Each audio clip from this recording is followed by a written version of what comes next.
Back at the peak of my BGC career 5 years ago playing in the World Cup of Pokemon for Team Australia, Groudon cost me the most important match of my life. It was Game 6, tie series. All Groudon had to do was land one single press B blades.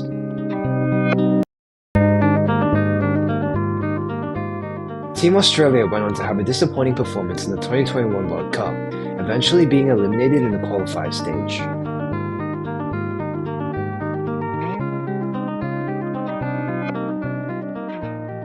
That could have been where my story with Groudon ends, if I wasn't given the opportunity to play in Castelia Battle Network's 9th season, featuring drafts with restricted legendaries, including, you guessed it, my old friend Groudon.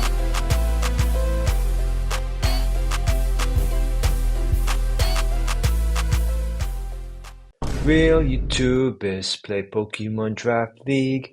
This is my overview for the draft for CBN. Okay, so I was just waiting for the GFX for this draft to come out, and it finally has. So this was the draft for CBN, Castelia Battle Network, Season 9, where essentially you're allowed to use 2 restricted mons. So you have an R plus tier, and you have an R tier, and you have to pick one from each tier, and you have 80 points for the rest of your 8 Pokemon. So obviously Calyrex and Miraidon's banned because of how incredibly broken they are. But outside of that, everything's pretty much fair play. I had the 11th pick in the draft. I think it says here.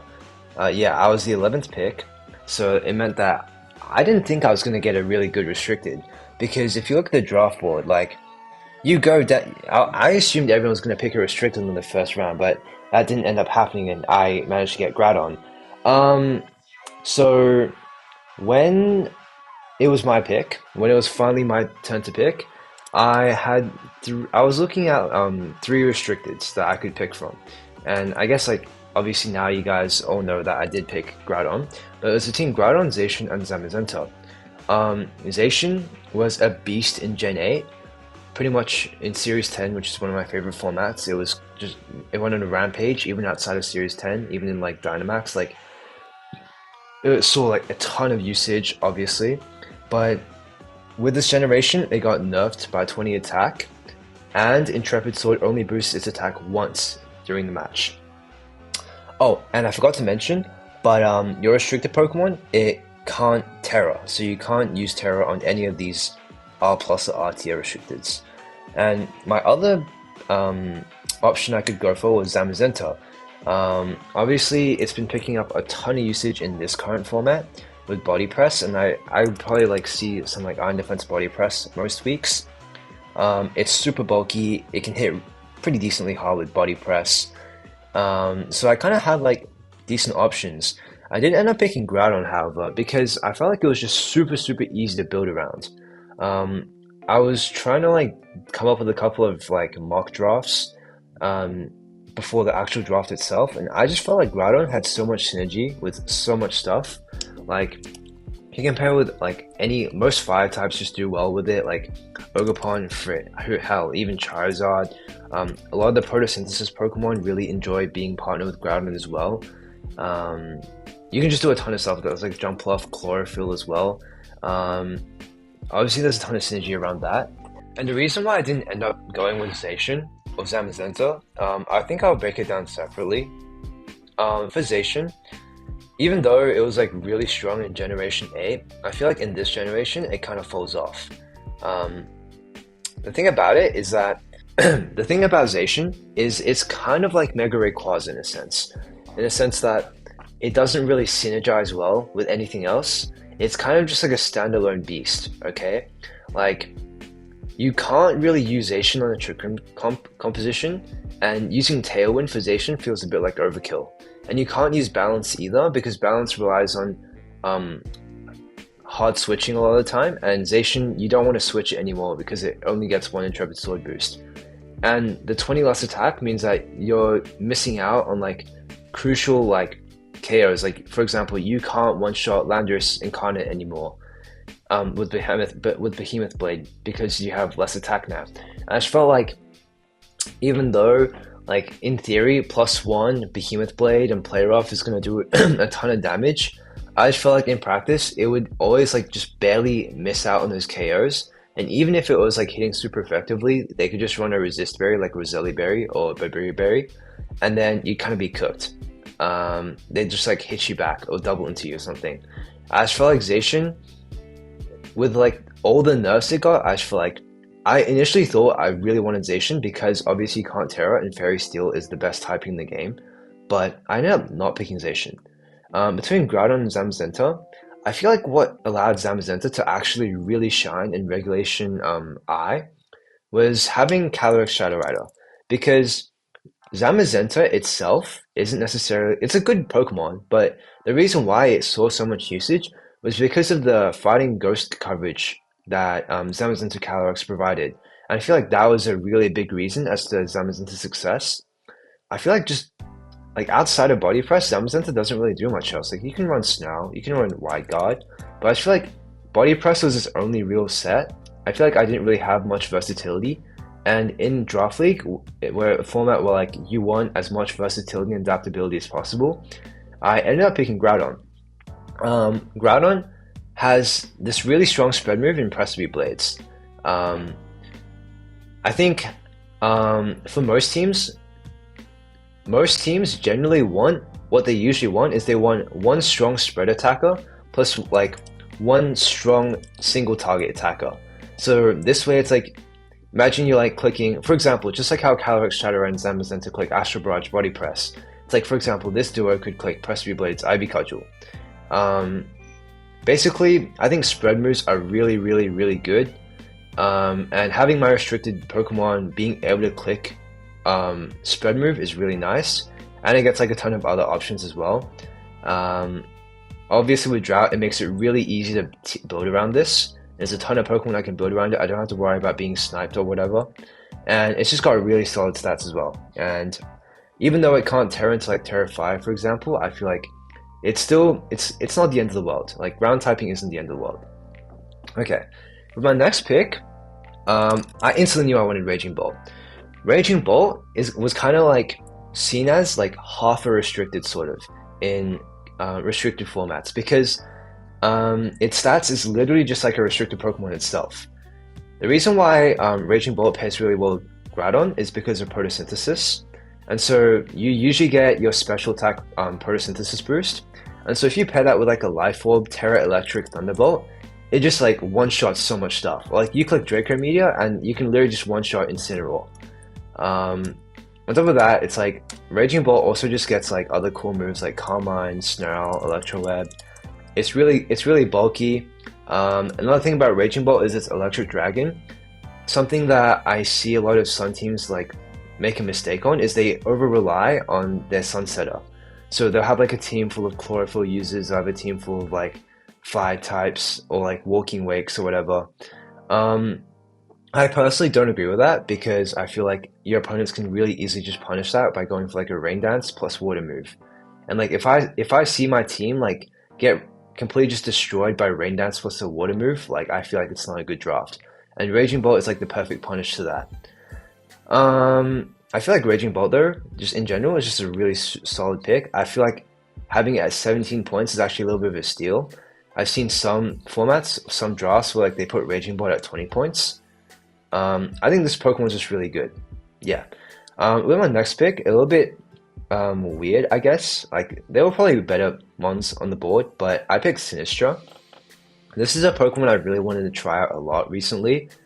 When it comes to Trick Room setters, they're usually like this. I don't really like many Trick Room setters. I'm really picky when it comes to my Trick Room setters. For example, right, Uxie is really bulky and it can click Trick Room, right? But my issue with it is like you're forced to run Mental Herb to block the taunt, and then you're on Trick Room and you're just super passive. Like your main value is probably just clicking Helping Hand or Yawn or something. Like this thing is not really doing damage. Like I can just kind of let it sit on the field and ignore it, right? Whereas something, say like, I don't know, a Gallade, right? Whereas like obviously this is now more offensive, but it's much more frail. and so it's much harder to guarantee Trick Room setups as well. So I feel like Sinistcha gives you that perfect middle ground where not only do you have Trick Room, so it not only functions as like a Trick Room setup, but it has a respectable special attack stat with Matcha Gotcha being able to spread burns, meaning that their opponent has to respect it. And it has really insane utility in Hospitality, Rage Powder, and Life Chew. So I feel like the combination of all of these three, like I really like Sinistcha. And obviously with Groudon Raging Bolt, I'm already going for like a pretty bulky angle. So I felt like Sinistcha on top of all of that would make a lot of sense. Okay, with my next pick, I went Lugia. Basically, I just needed a R tier restricted. A lot of these R tier restricteds are like, and they're kind of mid. For example, like you don't really see Giratina that often. I felt like I mainly had two options between Lugia and Solgaleo. In hindsight, maybe something like a Solgaleo Roaring Moon composition would have been cool, but at the time I went for Lugia, mainly because Flying Ground gives you really good coverage. And I just felt like I was already considering like adding screens later on, and so I was like, oh, Lugia kind of just gave me like another win con essentially. Like I've played against Lugia before, and I know how annoying it is. With multi-scale, it can like live any hit, and it'll just recover in your face. Another thing about Lugia though is like if you look at a lot of these R tier restricteds, a lot of them are very slow. Like probably the fastest one is Mewtwo at 130, and then the next one is like Palkia Origin at 120, and Lugia was at 110. It's really hard to find like, I don't know, either like just not completely useless fast Pokemon. Like I could take Talonflame's a bad example. Talonflame's actually alright. Like I could like Electrode, right? Electrode's really fast, but it doesn't really do anything other than click Electro Web, and I feel like it's kind of useless. So it's like commonly kind of hard to find like a good fast Pokemon. Like most of the Pokemon I tend to like kind of like using are on the slower end, and so I felt like having Lugia being like a fast Pokemon. And having fast Pokemon in draft is two things. One, it allows you to outspeed your opponent, of course, and two, it forces your opponent to put more EVs into speed. For example, right? If my opponent has a Chien-Pao and I have a Lugia, they can't just like run no EVs into speed because my Lugia might outspeed that with like max speed Lugia, right? So they're essentially always going to have to run 179 speed, and so I can essentially always just force out some EVs from my opponent. So that's why it's important to have a fast Pokemon. And I feel like just having the 110 speed benchmark is really nice. Obviously, it also gets Tailwind as well, which I think is kind of cool. But usually it's like, I don't know, I feel like having another win condition in Lugia is just really nice. And like I have Sinistcha Rage Powder with Hospitality to back it up as well, which is really good. Next pick, I went with Entei. I needed a fire type here. I mean, I could have considered Ogerpon Hearthflame, but I feel like I didn't want to double up on the 110 speed stat. And on top of that, Entei's Inner Focus, I feel just gives it like a little bit of an extra edge, plus it has access to extreme speed and priority. It's also bulkier, which fits in with the theme of the team. Entei just like is able to abuse the sun and click really strong. Sacred Fire is probably one of the best moves in the game, I'm not gonna lie. And it just being able to spam sun boosted Sacred Fires is just gonna hurt. Obviously it's extreme speed. It also has Snarl as well, which is really cool. What else can I do? I was thinking Will-O-Wisp, but Entei is just like really bulky. It's not gonna like die in one hit, and it's gonna just be able to trade damage really nicely. I feel like Entei was just, I just really wanted a fire type attacker, and Entei was just like probably the second best Pokemon on the field after Ogerpon. But not only did I want to preserve a bit of points, but on top of that, it's like Entei is like bulkier and has extreme speed, and Ogerpon is like a Terra Hog as well. If I want it to like bring out its full potential, so I ended up with Entei. I don't know. I think it's just a really solid Pokemon. Okay, this next pick, I didn't think this Pokemon would come to me. It was Ursaluna. I personally think this Pokemon is busted. Like, when I was preparing for the draft, I specifically noted out like two Pokemon. Yeah, two Pokemon that I thought was like just as good as, if not better than like some almost restricted Pokemon. And that was Raging Bolt and Ursaluna. Um, in like the recent Regulation H, Regulation F, Raging Bolt and Ursaluna are both like incredibly strong. Ursaluna is just like insanely bulky, and it can hit insanely. Like Blood Moon is such a ridiculous move. Um, just like a 140 base power move off of 135 special attack. Like not a lot of Pokemon live that, and like on top of that, if you Terra Normal on that, it's like guaranteed to kill anything pretty much, and it's got like perfect coverage too. Um, but obviously, just being strong doesn't necessarily mean that I have to draft it. I think it also really fits in with like the bulkiness of the team. And Ursaluna Sinistra can also be a really nasty duo where like I set Trick Room with Sinistra and then I just spam like Terra Normal Hyper Voices and Trick Room or something. But I feel like having a slow Pokemon was like a must-have, and Ursaluna just so happened to fit the piece. Originally, I was considering. Oh, I don't know why it doesn't show up, but I was originally considering Porygon 2 because it was really bulky and like it can just sit around in the field. But when I saw that Ursaluna, I could take Ursaluna, I was like, yeah, I'm taking Ursaluna instantly in a heartbeat. Um, with that being said, though, something that does arise that is a little bit of a concern to my team is that I have five ice weaknesses out of my top six. Um, Basically, what I'm hoping for is that I can Terra with Raging Bolt. I can Sinistra doesn't really mind eating like an Ice Beam anyways. Lugia shouldn't take too much from an Ice attack with multi-scale, and Ursula can Terra out of it as well. So it's obviously it's not the best, but with my next pick, I'll do this. With my next pick, I was hoping that I can patch up my ice weakness a little bit. So with my next pick, I went with Morgrim, I think, right? Yeah, I went with Morgrim. The reason why is because if you think about it, Grimmsnarls usually run light clay, right? But in draft, everyone's running Brick Break on you anyways. So light clay is kind of useless. So you may as well just use Morgrim and have Eviolite and just be bulkier than regular Grimmsnarl. And you can do the same thing of Light Screen Reflect. And you essentially have the exact same Pokemon, except you don't have Spirit Break. And I feel like that's fine because it has access to Foul Play, which takes into account the opponent's Pokemon attack, not yours. So I feel like it was fine in anyways. And if you look at the point difference, Grimmsnarl is 16 points, Morgrim is 4 points. That is a 12 extra points that I could be placed elsewhere, right? And so I felt like it was kind of a no-brainer for me to pick Morgrim. Especially with Light Screen Reflect to help out with my common ice weakness as well, made me feel a lot better about it. Next pick, I went with Stantler. I think Sinistra is not the most reliable Trick Room setter. I think it's a good Trick Room setter, but it's not the most reliable. If you want to get the most utility out of it, you have to switch it in. And if you switch it in, you're probably taking damage. And so if you're already taking damage, it's probably hard for you to get Trick Room up. So I wanted a more sustainable Trick Room lead option. And so Stantler, like I can either run Mental Hub or Eviolite. Preferably Eviolite though. But it has Intimidate as well, which is also really nice. And so like I can just lead it with Ursaluna Blood Moon, and then I can protect with Ursaluna and then Trick Room with Stantler. And so that's also a really respectable option that my opponents have to respect.